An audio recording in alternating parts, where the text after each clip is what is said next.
Hello students, welcome to the YouTube channel of Guru classes. आप सभी लोग का गुरु क्लासेस के यूट्यूब चैनल पे बहुत ही स्वागत है। मैं आनंद तिवारी, फिजिक्स फैकल्टी, एक बार फिर से एक नए वीडियो के साथ आप लोग के सामने आ गया हूँ। आज का जो हमारा वीडियो का बच्चों वो क्लास 12 के लिए है, क्योंकि क्लास 12 का हमने एक वीडियो दिया था, आपने पढ़ा होगा, देखा भी होगा, जिसमें हमने चार्ज की चर्चा की थी। उसी को कंटिन्यूएशन में आगे हमको बढ़ाना है। आज अगला टॉपिक यानी कि चार्ज की प्रॉपर्टीज़ क्या होती हैं। हमने चार्ज को समझ लिया, चार्ज क्या होता है। चार्ज एक टाइप की एनर्जी होती है। चार्ज एक फंडामेंटल यूनिट ऑफ इलेक्ट्रिसिटी होता है। हमने चार्ज की यूनिट के बारे में पढ़ा था, एसआई कूलम होता है, सीजीएस क्या होता है, स्टैट कूलम होता है। याद करें, मैंने सब आपको पहले वीडियो में बता दिया था। अब हमको स्टार्ट करना कि चार्ज की प्रॉपर्टीज़ क्या क्या होती हैं। तो देखो, चार्ज की प्रॉपर्टी बहुत ढेर सारी होती हैं बच्चों। अगर आप हाई लेवल पे जाओगे, चार्ज की बहुत सारी प्रॉपर्टीज़ होती हैं, लेकिन अगर हम बात करें पढ़ना क्या क्या है, तो पढ़ना आपको सिर्फ 2 से 3 है जो कि इंपॉर्टेंट है, जिस पर आपके बोर्ड में सवाल आते हैं। और आईआईटी वगैरह में तो इस पर नहीं आते, लेकिन बोर्ड में सवाल आते हैं। तो सिर्फ मैं आपको वही प्रॉपर्टी बताऊंगा जो कि आपके कोर्स में है और जो बहुत ज़्यादा इंपॉर्टेंट है। अगर किसी को जानना होगा सपोज दैट कि सर चार्ज की और क्या क्या प्रॉपर्टी होती है, तो मैं उसको अलग से बता दूंगा। कभी व्हाट्सएप पे या फिर टेलीग्राम पे आप पूछ सकते हो, कमेंट में पूछ सकते हो, लेकिन जो इंपॉर्टेंट प्रॉपर्टीज़ है हम उसको डिस्कस करेंगे। तो जो चार्ज की पहली प्रॉपर्टी है वो बहुत सिंपल तरीके से हम शुरू कर सकते हैं। हमने पिछले वीडियो में बताया था कि चार्ज एक टाइप की एनर्जी होती है। चार्ज क्या होता है? एक टाइप की एनर्जी होती है। जब एनर्जी होती है तो एनर्जी के कुछ बेसिक लॉ को फॉलो करता है। एनर्जी के कुछ बेसिक लॉ को फॉलो करता है। एनर्जी का सबसे जो बेसिक प्रिंसिपल है, हमने पढ़ा होगा क्लास 9th में या और छोटे क्लास में, कि energy can neither be created nor be destroyed. अगर आपको याद हो तो, जो बच्चे पढ़ते हैं उनको याद होगा, जो नहीं पढ़ते होंगे उनको भी याद होगा, क्योंकि इतना कॉमन लॉ है। 2-3 लॉ बेटा ऐसे होते हैं जो सबको याद होते हैं। जैसे मैं बोलूँ कि for every action there is equal and opposite reaction, ये सबको याद रहता है। फिर मैं बोलूँ एनर्जी वाला कॉन्सेप्ट है कि energy neither be created nor be destroyed. वैसे लाइट चैप्टर का आता है कि angle i equal to angle r. ये सब ऐसे लॉ सबको याद रहते हैं। तो वैसे एनर्जी का एक बहुत फेमस लॉ है कि एनर्जी को ना तो हम क्रिएट कर सकते हैं ना तो डिस्ट्रॉय कर सकते हैं, बस इसको एक फॉर्म से दूसरे फॉर्म में या एक ऑब्जेक्ट से दूसरे ऑब्जेक्ट में ट्रांसफर कर सकते हैं। तो अगर चार्ज को भी हमने एनर्जी के रूप में माना था, तो चार्ज को भी नियम को फॉलो करना चाहिए। अगर हमने चार्ज को भी एनर्जी माना है तो चार्ज को भी उस रूल को फॉलो करना चाहिए, यानी कि charge also can neither be created nor be destroyed, it can only be transferred from one body to another body. यही चार्ज का पहली प्रॉपर्टी है, और इसे हम बोलते हैं कंजर्वेटिव प्रॉपर्टी या कंजर्वेशन ऑफ चार्ज। पहली प्रॉपर्टी आपकी कंजर्वेशन ऑफ चार्ज। जैसे होता है कंजर्वेशन ऑफ एनर्जी, वैसे कंजर्वेशन ऑफ चार्ज होता है। तो इसमें आप लोग चाहो तो लिख सकते हो, याद रखना। इसमें मैं एक नया वर्ड यूज करूंगा, देखो लिखूंगा मैं, for an isolated system, for an isolated system the total charge remains conserved, the total charge remains conserved। या इसे आप लिख सकते हो कि charge can neither be created nor B destroyed,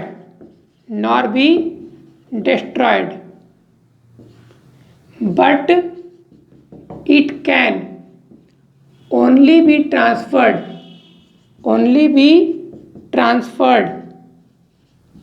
from one object to another, ये आप लिख सकते हो। 2 पॉइंट है चार्ज के बारे में, कि पहला फॉर एन आइसोलेटेड सिस्टम, ये वर्ड देखना भी, हम इसकी चर्चा करेंगे बच्चों क्या होता है। For an isolated system the total charge remains conserved, और दूसरा charge can neither be created nor be destroyed, but it can only be transferred from one object to another. अब इसका अगर हम एग्जाम्पल लें, जैसे जब हमारे मोबाइल की बैटरी डिस्चार्ज होती है, जब हमारे मोबाइल की बैटरी डिस्चार्ज होती है तो हम क्या करते हैं, आप बताओ। हम उसके अंदर चार्ज को क्रिएट करते हैं या चार्जर को प्लग में लगा के हम ट्रांसफ़र करते हैं? आप कॉमन सेंस से बताओ। तो मुझे पता है आंसर आप सभी लोग वहीं दे रहे होगे कि सर प्लग में चार्ज लगाते हैं, वहाँ से चार्ज का ट्रांसफ़र करते हैं। तो आपने चार्ज को ट्रांसफ़र ही तो कराया, आपने बैटरी में चार्ज को पैदा तो किया नहीं कि कोई मंत्र पढ़ दिया कि हाँ भाई चार्ज ऐसा तो हुआ नहीं, आपने क्या किया, चार्जर को प्लग में लगाया और वहाँ से करंट के थ्रू आपने उसको चार्ज कर लिया, तो आपने चार्ज को ट्रांसफ़र कराया। तो चार्ज की ट्रांसफरिंग होती है, चार्ज को हम क्रिएट नहीं कर सकते। आप कहीं देख लो, आप क्या करते हो, जब दो चीज़ को रब करते हो, जब रब करते हो तो रब करते हो क्या होता है, तो जो आउटर सेल के इलेक्ट्रॉन्स होते हैं वो एक से कूद के दूसरे में पहुँच जाते हैं। तो यहाँ भी चार्ज का ट्रांसफ़र हुआ, क्रिएट। जैसे मान लो एक सिंपल सा एग्जाम्पल लेते हैं, सपोज करो इस पे मान लो 5 इलेक्ट्रॉन है और 5 प्रोटॉन, नॉर्मली सब में बराबर होते हैं। बेसिक चीज़ आप लोग जानते हो, नॉर्मल कोई भी एटम जो होता है, कोई भी एटम बेसिकली क्या होता है, अनचार्ज होता है, बेसिकली अनचार्ज, यानी कि उसे आप न्यूट्रल भी कहते हो, तो देखो अनचार्ज या न्यूट्रल का मतलब क्या होता है, क्या उसके ऊपर कोई चार्ज नहीं है, ऐसा नहीं है। उस पर होता क्या है, इक्वल नंबर ऑफ पॉजिटिव या निगेटिव चार्ज होते हैं। अगर प्लस है तो माइनस भी होगा, जितना प्लस होगा उतना माइनस होगा, मतलब इक्वल नंबर ऑफ पॉजिटिव और निगेटिव चार्ज होते हैं। अगर मान लो 10 पॉजिटिव तो 10 निगेटिव भी होगा, तो +10 और -10 टोटल चार्ज फिर आपका 0 होगा। हाँ, टोटल चार्ज 0 का मतलब ही होता है अनचार्ज। इसका मतलब ये कभी मत समझना कि अगर कोई बॉडी अनचार्ज है, न्यूट्रल, तो उसके ऊपर कोई चार्ज नहीं होगा। हाँ, चार्ज होगा, जितना प्लस उतना माइनस। अब हम जो बॉडी को रब करते हैं, जब ट्रांसफर कराते हैं, तो इनका बैलेंस बिगड़ जाता है, तो बेसिकली न्यूट्रल का मतलब क्या होता है, आप चाहो तो लिख सकते हो सिंपल सी भाषा में। न्यूट्रल का मतलब क्या होता है, सारे नोट्स में आप लोग लिख सकते हो। अनचार्ज न्यूट्रल का मतलब क्या होता है, equal number of plus and minus, जितना प्लस होगा माइनस होगा उतना भी, यानी कि प्रोटॉन और इलेक्ट्रॉन की हम बात कर रहे हैं, प्रोटॉन जितने उतने इलेक्ट्रॉन भी होंगे। अब मान लो कोई ऑब्जेक्ट का एटम है, ये 5 इलेक्ट्रॉन 5 प्रोटॉन है। एक दूसरा लेते हैं, इसमें मान लो 10 इलेक्ट्रॉन 10 ही प्रोटॉन है। अब हुआ क्या, मैंने कुछ इसमें ट्रांसफ़र किया चार्ज को, मैंने इसे ट्रांसफ़र किया सपोज 2 इलेक्ट्रॉन। तो अब क्या होंगे, देखो प्रोटॉन को हम ट्रांसफ़र नहीं कर सकते क्योंकि प्रोटॉन पाए जाते हैं न्यूक्लियस में। अब वहाँ से निकालना मतलब बहुत ही टेढ़ी खीर है और आज तक निकाला भी नहीं जा सका, इसलिए हम उसकी चर्चा नहीं करेंगे। बेसिकली देखो यहाँ पे आएगा 7 इलेक्ट्रॉन और 5 प्रोटॉन, यहाँ पे कितने जाएंगे, अब 10 में से 2 चला गया तो 8 इलेक्ट्रॉन और 10 प्रोटॉन। अब देखो पहले क्या था, -5 + 5 0, +10 -10 0, लेकिन अब क्या है, -7 और +5, अब ये -2 हो गया और यहाँ पे -8 और +10, ये +2 हो गया। तो आप ध्यान से देखो, 2 इलेक्ट्रॉन का ट्रांसफर, तो यहाँ पे क्या हुआ, देखो यहाँ पे -2 यहाँ पे +2 आ गया। अब यहाँ पे क्या हो गया, चार्ज क्रिएट हुए या ट्रांसफर किए गए। आपको देखने से लग रहा है सर चार्ज क्रिएट हुआ, बट प्रोसेस का यूज़ किया, ट्रांसफरिंग तो किए ना। तो चार्ज को हम ट्रांसफर करके क्रिएट कर सकते हैं। हमने इसके ऊपर किया -2, इसके ऊपर किया +2, लेकिन कैसे किया, ट्रांसफ़र तो किया ना। तो चार्ज किसी बॉडी में हम क्रिएट नहीं करते, बस ट्रांसफ़र करते हैं। हमें लगता है कि क्रिएट हुआ, लेकिन बेसिकली कहीं ना कहीं से ट्रांसफ़र हुआ रहता है, चाहे हम उसको समझ पाएँ या फिर ना समझ पाएँ। तो ये आपका बेसिक लॉ है कि चार्ज किसी बॉडी में क्रिएट नहीं होता, हमेशा ट्रांसफ़र होता है। अब देखिए, अब इसमें वर्ड यूज़ किया आइसोलेटेड सिस्टम। आज से कुछ महीनों पहले, जब तक ये एक नई बीमारी जो आजकल चली है, नाम तुम लोग जान रहे होगे, मैं लेना नहीं चाहता उस बीमारी का नाम, तो उसमें ये वर्ड बड़ा कॉमन है। एक तो है भाई कि किसी को आइसोलेट कर दो, आइसोलेशन वर्ड होते हैं, और एक होता है क्वारंटीन या क्वारंटाइन जो आप बोलते हो। ये 2 वर्ड बड़े फेमस हुए हैं। आई थिंक अब सब लोग जानोगे कि आइसोलेट का मतलब क्या होता है। आइसोलेट का मतलब क्या होता है, किसी बंदे को अगर कोरोना हो गया, सपोज इसको कोरोना हो गया, यानी कि ये बीमारी लग गई, तो इसको आपको आइसोलेट कर देना, मतलब इसको कैसे डिब्बे में बंद कर दो कि ये ना दुनिया से कुछ ले पाए ना दुनिया को कुछ दे पाए, ये ना दुनिया से कुछ ले पाए ना दुनिया को कुछ दे पाए, मतलब इसको सबसे अलग कर दो। सबसे अलग मतलब इसका दुनिया से कोई मतलब नहीं, उसको बोलते हैं आइसोलेट करना, उसको बोलते हैं आइसोलेट करना, मतलब उसका दुनिया से कोई मतलब नहीं। तो हमने यहाँ पे जो सिस्टम लिया आइसोलेटेड सिस्टम, तो देखो उसका एक एग्जाम्पल हम लेते हैं, देखो एग्जाम्पल समझ में आएगा। सपोज हमने एक सिस्टम लिया, ये सिस्टम हमारा आइसोलेटेड है, ये सिस्टम हमारा कैसा है, आइसोलेटेड है, मतलब ना तो इसमें बाहर से अंदर कुछ आएगा ना तो अंदर से बाहर कुछ जाएगा, इसको बोलते हैं आइसोलेटेड सिस्टम। ये आप लोग केमिस्ट्री में पढ़ोगे और फिजिक्स में बस थोड़ा सा रोल होता है इसका। तो आइसोलेट का मतलब क्या होता है, ना ये बाहर से कुछ अंदर लेगा ना अंदर से कुछ बाहर देगा। तो हम देखते हैं सपोज दैट इसके अंदर मान लो कुछ चार्ज है, मान लो है एक ए ऑब्जेक्ट है और सपोज करो बी ऑब्जेक्ट है और एक सी ऑब्जेक्ट है। मान लो अगर हम बात करते हैं ए का चार्ज है -2 कूलम, बी का चार्ज है +3 कूलम और सी का चार्ज है सपोज दैट 5 कूलम। कितना है? 5 कूलम।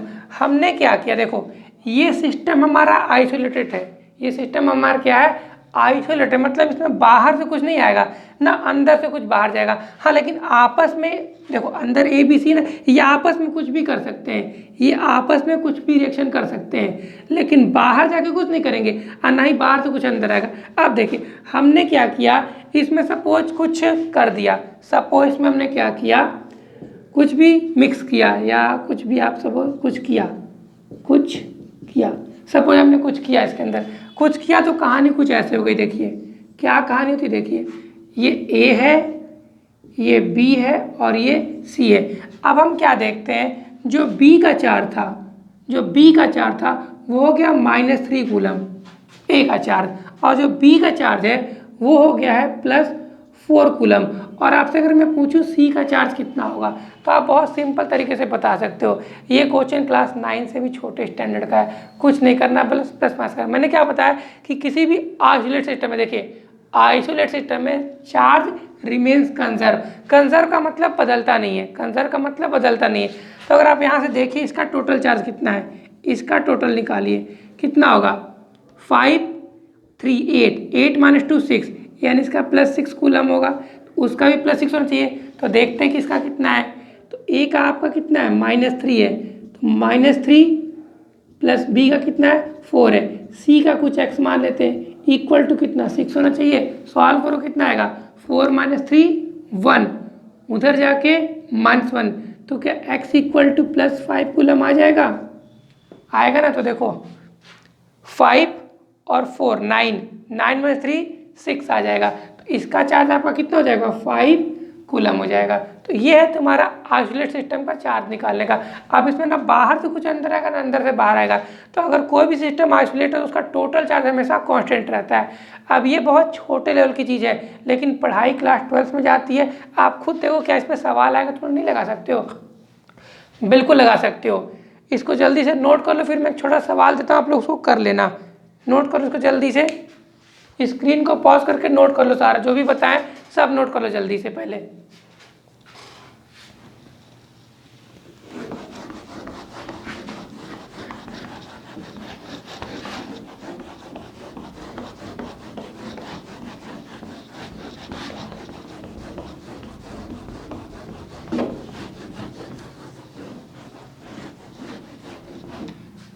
देखो बच्चों, मैं 2 क्वेश्चन आप लोग को दो क्या, मैं चलो एक ही देता हूँ, कोई दिक्कत नहीं है, देख लो तुम लोग, मैं दे रहा हूँ। सपोज एक कोई आइसोलेटेड सिस्टम है, ये प्रॉब्लम आपको सॉल्व करना है, ये क्वेश्चन आपको सॉल्व करके कमेंट में आंसर देना।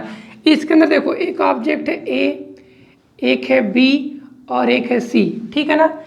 ए का चार्ज हम मान लेते हैं -5 कूलम, बी का मान लेते हैं -2 कूलम, सी का मान लेते हैं +8 कूलम। कितना? +8 कूलम। अब हमने क्या किया, इसके अंदर कुछ किया, इसका मैं क्या कर दिया, कुछ किया, कुछ करेंगे तो देखो चार्ज कैसे चेंज हुआ, चार्ज कुछ ऐसे चेंज होगा। देखो ए बी और सी, जो बी का चार्ज है वो हो गया -4 कूलम और सी का हो गया -2 कूलम। आपको ए का चार्ज कितना बताना है, ए का चार्ज कितना बताना है, तो ये आपको सॉल्व करके निकाल लेना होगा। ट्राई करना और कमेंट में आंसर लिखना। और देखो एक और क्वेश्चन कर लीजिए आप लोग, थोड़ा डिब्बा बड़ा बनाते हैं, क्योंकि ए है, बी है, सी है और डी है। अगेन इसमें हमने कुछ किया तो क्या हुआ, लेकिन चले चार्ज अज्यूम करते हैं। सपोज करो इसका चार्ज है Q, इसका मान लो है, या ऐसे करो, रुको, इसे मान लो आप 4 कूलम, इसे मान लो -2 कूलम, इसे मान लो -3 कूलम, इसे मान लो 7 कूलम, ऐसे कुछ मान लो 4 -2 -3 और 7। अब कुछ करने में जो नए चार्ज में आप देखो, जो नए चार्ज में कुछ ऐसे हो गए हैं, जो ए का चार्ज है, बी का चार्ज है, सी का है और डी का है। ए का जो आपका चार्ज है वो हो जाता है -2 कूलम, जो बी का चार्ज है हो जाता है Q/2 हो जाता है। अब Q क्या अभी आपको पता चल जाएगा। जो डी का चार्ज है वो आपका हो जाता है माइनस, या इसको प्लस ले लो, इसका 4 कूलम प्लस में हो जाता है, और जो सी का चार्ज है वो हो जाता है -Q/2 4 हो जाता है, Q/4 हो जाता है। आपको क्या करना है, find Q and charge on B and C, इतनी चीज़ आपको फाइंड करनी है। पहले Q फाइंड करना कितना होगा, फिर charge on B and C find करना। आप देख लो तो वही कॉन्सेप्ट है, 4 - 2 7 सबको जोड़ लो equal to -2 + Q/2 + 4 + -Q/4। Solve करके Q आप फाइंड करते हो, सिंपल इक्वेशन बनेगा। बस प्रैक्टिकल में दिया हुआ है, तो इन दोनों का आंसर कमेंट पर आप लोग लिखोगे तो डेफिनेटली मैं श्योर जाऊंगा कि आपने वीडियो देखी है। और जो नहीं लिखेगा बस लाइक मार के भाग जाएगा, मैं समझ जाऊँगा कितना पढ़ने वाला है। हमको व्यूज़ से मतलब नहीं बच्चों, हमको तुमको कमेंट आएगा तब मैं समझा तुमने को वीडियो पूरा देखा है। मान लो आप लोग 20-22 मिनट की वीडियो में बना रहे हो, इतना मेहनत में कर रहा हूँ, अब तुम कुछ लिखोगे तो मैं कैसे मान लो। इसलिए try to write the answer. अगर कोई क्वेश्चन दिया जा रहा है तो उसका आंसर लिखा करो, चाहे फिजिक्स हो, चाहे केमिस्ट्री, चाहे मैथ, बायो, कुछ भी हो। अगर कोई टीचर कुछ पूछ रहा है तो आंसर लिखोगे, टीचर का कॉन्फिडेंस बढ़ेगा, तुम्हें और अच्छे से पढ़ाएगा। बात समझ में आ रही हो? लाइक करते रहो वीडियो को। बीच में तुम लोग को लाइक वगैरह करने की लगता आदत खत्म हो जाती है, अंदर से तुमको बूस्ट करना पड़ता है। ये फटाफट क्वेश्चन के आंसर आप लोग बताना वीडियो के देखते ही। आई थिंक आप लोग वीडियो के देखते में इसका आंसर निकाल सकते हो ओरली। इतना कठिन सवाल नहीं है, इतना कठिन सवाल नहीं है। अब देखिए इसके आगे जो चार्ज की अगली प्रॉपर्टी है, हम लोग सेकंड प्रॉपर्टी की बात करेंगे। जो चार्ज की सेकंड प्रॉपर्टी होती है बहुत ही सिंपल, वो भी है हाँ क्वांटाइजेशन, जिसको बोलते हैं हम बोलते हैं quantization of charge. Quantization of charge basically इसका मतलब क्या था, पहले आपको समझाते फिर लिखते हैं। देखो इतना तो हमने पिछले वीडियो में पढ़ा था कि जब चार्ज का ट्रांसफर होता है तो हमेशा इलेक्ट्रॉन के फॉर्म में होता है, प्रोटॉन न्यूट्रॉन के फॉर्म में नहीं होता है। अब ये मत पूछना सर क्यों नहीं होता, क्योंकि फिर मैं बताऊंगा न्यूक्लियस में होते हैं और ऐसे प्रोटॉन निकलेंगे ही नहीं, और न्यूट्रॉन तो निकल के कुछ कर भी नहीं सकते। न्यूट्रॉन निकल के कितना चार्ज दे पाएंगे आप लोग खुद जानते हो। तो बेसिकली प्रोटॉन निकलेंगे नहीं, न्यूट्रॉन तो निकलने से कोई फ़ायदा है भी नहीं। बचे कौन, इलेक्ट्रॉन। इलेक्ट्रॉन को निकलना है। और हमने एक और थ्योरी पढ़ी है कि इलेक्ट्रॉन को फर्दर डिवाइड नहीं कर सकते, इलेक्ट्रॉन को हम फर्दर डिवाइड नहीं कर सकते। यानी कि देखो जब इलेक्ट्रॉन का ट्रांसफर होगा, सपोज करो एक ऑब्जेक्ट ए है और एक ऑब्जेक्ट बी है, तो जब इलेक्ट्रॉन का ट्रांसफर होगा तो या तो 1 इलेक्ट्रॉन जाएगा, या तो 2 इलेक्ट्रॉन जाएगा, या तो 4 इलेक्ट्रॉन जाएगा, 5 जाएगा, 10 जाएगा। लेकिन कभी ऐसा नहीं होगा कि 1/2 इलेक्ट्रॉन जाए, 1/2 इलेक्ट्रॉन, 3.25 इलेक्ट्रॉन, 1.283 इलेक्ट्रॉन, ये कभी पॉसिबल नहीं है। मतलब फ्रैक्शन में इलेक्ट्रॉन पॉसिबल हो सकते हैं, फ्रैक्शन में इलेक्ट्रॉन पॉसिबल नहीं हो सकते। क्यों नहीं हो सकते हैं? क्योंकि इलेक्ट्रॉन को हम जब डिवाइड ही नहीं कर सकते हैं तो आधा इलेक्ट्रॉन का कॉन्सेप्ट कहाँ से आएगा, 1.2 3.2 का कॉन्सेप्ट कहाँ से आएगा जब हम डिवाइड ही नहीं कर सकते। हाँ मान लो 3 हो सकता है 1, लेकिन ये पॉइंट में इलेक्ट्रॉन कहाँ से लाओगे, नहीं ला सकते ना। तो बस मैं वही कह रहा हूँ बेटा कि इलेक्ट्रॉन को हम फर्दर डिवाइड नहीं कर सकते, इसलिए इलेक्ट्रॉन जब भी ट्रांसफर होंगे हमेशा एक होल नंबर 1 2 3 4 5 6 इंटीजर के फॉर्म में होते हैं। किस फॉर्म में, इंटीजर के फॉर्म में होते हैं। तो बेसिकली यही होता है क्वांटाइजेशन ऑफ चार्ज। इसको अगर आप लिखना तो बहुत सिंपल है, लिखना है क्या लिखना है कि charge on any body, charge on any body, any body is always an integral multiple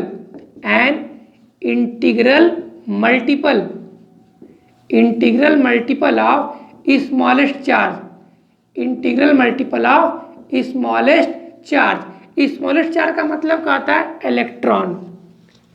small का मतलब क्या होता है, इलेक्ट्रॉन होता है। तो बेसिकली हम यही बताना चाहते हैं तुमको कि किसी बॉडी पे जब बॉडी पे चार्ज का ट्रांसफर होगा तो हमेशा इलेक्ट्रॉन के फॉर्म में होगा। अब वो इलेक्ट्रॉन हमेशा देखो क्या होंगे, इंटीग्रल मल्टीपल यानी कि इंटीजर के फॉर्म में होंगे। तो देखो अगर मान लो किसी बॉडी पे 1 इलेक्ट्रॉन का ट्रांसफर होगा तो उसका चार्ज आपको कितना होगा, 1 इलेक्ट्रॉन के बराबर होगा। अगर मान लो 2 इलेक्ट्रॉन तो 2e के बराबर होगा। ऐसे करके मान लो अगर किसी बॉडी पे n ट्रांसफर होंगे तो क्या Q = n होगा, क्या Q = n होगा? हाँ बिल्कुल होगा। तो n क्या आपका नंबर ऑफ इलेक्ट्रॉन है, n क्या आपका नंबर ऑफ इलेक्ट्रॉन है। E के बारे में आप जानते हो 1.6 × 10⁻19 कूलम होता है। और Q क्या है, चार्ज ऑन बॉडी है। Q क्या है, चार्ज ऑन बॉडी, यानी किसी बॉडी का चार्ज कितना होता है उसको हम बोलते हैं Q से। तो Q = क्या आ गया, n × E आ गया। तो इसको बोलते हैं क्वांटाइजेशन ऑफ चार्ज बोलते हैं। मतलब किसी बॉडी का जो चार्ज होगा वो हमेशा इंटीग्रल मल्टीपल के फॉर्म में होगा, वो हमेशा इंटीग्रल मल्टीपल के फॉर्म में होगा। जल्दी से तुम लोग कॉपी कर लो बच्चों फटाक से। तो एक छोटा सा क्वेश्चन लगवाते हैं हम, एक छोटा सा क्वेश्चन लगवाते हैं, फिर हम लोग वीडियो ख़त्म करेंगे। इसे आप लोग कॉपी कर लो स्क्रीन को पॉज करके, फिर एक छोटा सा क्वेश्चन से जल्दी से लगा के बताना, जल्दी से लगा के बताना, फास्ट एकदम करना। नोट कर लिया इसको तुम लोग ना। देखो एक छोटा सा मैं क्वेश्चन दे रहा हूँ, एकदम बहुत सिंपल, क्लास 10th लेवल का 10th के बच्चे हमारे रटे रहते इस चीज़ को। देखो एक सिंपल सा क्वेश्चन अगर मैं पूछता हूँ, find number of electron in 1 coulomb of charge, in 1 coulomb of charge. एक कूलम में कितने इलेक्ट्रॉन होते हैं, एक कूलम में कितने इलेक्ट्रॉन होते हैं, सपोज आपको निकालना है। तो सिंपल जब इसको सॉल्व करेंगे बच्चों, देखो सॉल्व जब करेंगे, देखो जिनको आता हो फटाक से सॉल्व करें, जिनको नहीं आता वो देखो क्या करेंगे, फॉर्मूला लिखेंगे पहले Q is equal to N into e करेंगे। Q कितना है, चार्ज ऑन द बॉडी, कितना दिया हुआ है 1 कूलम, तो यहाँ 1 रखेंगे। N number of electron find करना, find number of electron into e की वैल्यू तो फिक्स होती है 1.6 10 की power minus 19। N equal to आ जाएगा 1/1.6 10 की power minus 19। N equal to आएगा ऊपर जाएगा तो 10 की power 19 upon 1.6। N equal to आएगा 10 इंटू 10 की पावर 18 अपॉन 1.6। इसको डिवाइड कर लो, आता है N इक्वल टू 6.25 10 की पावर 18 इलेक्ट्रॉन। याद नहीं, देखो कितने इलेक्ट्रॉन मिलकर तब एक कूलम का चार्ज बनाएंगे, 6.25 इंटू 10 की पावर 18। इतने इलेक्ट्रॉन होंगे तब जाके एक कूलम बनेगा, इतने इलेक्ट्रॉन होंगे तब जाके एक कूलम बनेगा। तो ये आपका एक सिंपल सा न्यूमेरिकल निकालने का तरीका। तो इसको आप लोग नोट करो न्यूमेरिकल भी। फिर मैं एक दो और क्वेश्चन आपको देता हूँ जिसका आपको आंसर लिखना, अभी मैंने 2 दिया है, मैं 2 और देता हूँ इस फॉर्मूले पे। तो ये टॉपिक नोट कर लो, बहुत सिंपल सा है। क्वांटाइज का मतलब क्या होता है कि एनी, बस Q इक्वल टू एनी, इसको याद रखना और कुछ नहीं, बस Q इक्वल टू एनी याद रखो, बाकी सब कुछ नहीं। बाकी स्टेटमेंट तुम जान ही गए हो कि इलेक्ट्रॉन को हम फर्दर डिवाइड नहीं कर सकते, सबसे छोटा चार्ज होगा वो ई ही होगा। तो चार्ज का ट्रांसफर भी 1e 2e के फॉर्म में होगा। ये एक इलेक्ट्रॉन के ट्रांसफर पे, ये 2 है और ये n पे है। नोट कर लो न्यूमेरिकल के साथ। उसके बाद मैं बताता हूँ एक दो और तुम लोगों को होमवर्क के लिए क्वेश्चन। होमवर्क करो या कमेंट में लिख दो, तुम्हारी मर्जी। 2 दे दिया मैंने, 2 और देने जा रहा हूँ। चलो अगला क्वेश्चन आप लोग लिख लो, जो आपको आंसर देखना है कमेंट में, फटाक से नोट करो। एक और क्वेश्चन लिखो, find number of electron, number of electron in, एकदम सिंपल सा क्वेश्चन मैं दे रहा हूँ, 25 coulomb of charge, 25 coulomb of charge. एक सिंपल सा क्वेश्चन है पहला। दूसरा लिखो, सेकंड एक और क्वेश्चन लिख लो, can a body have, can a body have का मतलब मैं यहाँ पे नंबर दूंगा, आपको बताना है कि उतना चार्ज पॉसिबल है कि नहीं, ठीक है ना। तो देखो तरीका भी आप लोग को समझ, कैन अ बॉडी हैव, आप लोग लिख लो 2.5 इंटू 10 की power minus 18 coulomb of charge. क्या किसी बॉडी पे इतना चार्ज हो सकता है, नहीं आपको बताना। तो देखो तरीका क्या है, आप यहाँ पे देखो नंबर ऑफ इलेक्ट्रॉन n निकालोगे, आप यहाँ पे n को फाइंड करोगे। अगर n की वैल्यू फ्रैक्शन में आती है, अगर n की वैल्यू फ्रैक्शन में आती है तब ये पॉसिबल नहीं है। हाँ अगर n की वैल्यू एक इंटीजर के फॉर्म में आ गए तो ये पॉसिबल होगा। मैंने आपको हिंट दे दिया, आप लगा लेना, वही n निकालना है, इसमें भी n निकालना है, लेकिन देखो इसमें बताना है कि पॉसिबल है कि नहीं। तो अगर n की वैल्यू फ्रैक्शन आती है तो नॉट पॉसिबल, इम्पॉसिबल। अगर n की वैल्यू होल नंबर आती है तो पॉसिबल है। तो आप लोग कोशिश करना है ये क्वेश्चन लगाने की, ठीक है। 2 क्वेश्चन मैंने दिए हुए हैं, ये लगाना, और 2 इसके पहले दिए थे, तो ये दोनों क्वेश्चन आप लोग लगा लें, ठीक है ना। अब इस पर कुछ और अच्छे क्वेश्चन भी है जो मैं अगले वीडियो में बताऊंगा। इस पर कुछ अच्छे क्वेश्चन भी है जिसमें थोड़ा सा आपको मोल कॉन्सेप्ट का यूज़ होगा, तो अगला वीडियो में बनाऊंगा। लेकिन उसके पहले मैं आप लोग से रिक्वेस्ट कर रहा हूँ कि आप लोग एक बार मोल कॉन्सेप्ट की बेसिक देख लेना, क्योंकि फिर मैं उसमें दूंगा एक पर्टिकुलर सब्सटेंस का कुछ अमाउंट दूंगा। जैसे हम लोग खाने वाला नमक NaCl यूज़ करते हैं, सपोज मैं कहूँ कि अगर हम 10 ग्राम नमक खाते हैं, अगर हम 10 ग्राम नमक खाते हैं तो कितने कूलम चार्ज खाते हैं, अगर हम 10 ग्राम नमक खाते हैं तो कितने कूलम चार्ज खाते हैं। अगर ये निकालना है तो हम क्या करेंगे, इसी फॉर्मूले से लगाएंगे, लेकिन मोल कॉन्सेप्ट का यूज़ करके। तो अगला वीडियो हमारा आएगा 2-3 दिन में आ जाएगा, लेकिन आप लोग उसके पहले मोल कॉन्सेप्ट पढ़ लीजिए और जो 4 क्वेश्चन आती है उनके चारों के आंसर आना चाहिए। और देखो जो भी मेरा वीडियो देख रहा है कम से कम 5-6 बच्चों के कमेंट आने चाहिए ताकि मैं विश्वास करूँ कि हाँ कुछ बच्चे पढ़ रहे हैं। ठीक है, तो ये वीडियो हम यहीं पे ख़त्म करते हैं बच्चों। चैनल को लाइक से सब्सक्राइब किया करिए और जो भी पूछा जाए कमेंट में आंसर लिखा करिए। फिलहाल के लिए आज आप लोग से विदा लेते हैं। Thank you all of you.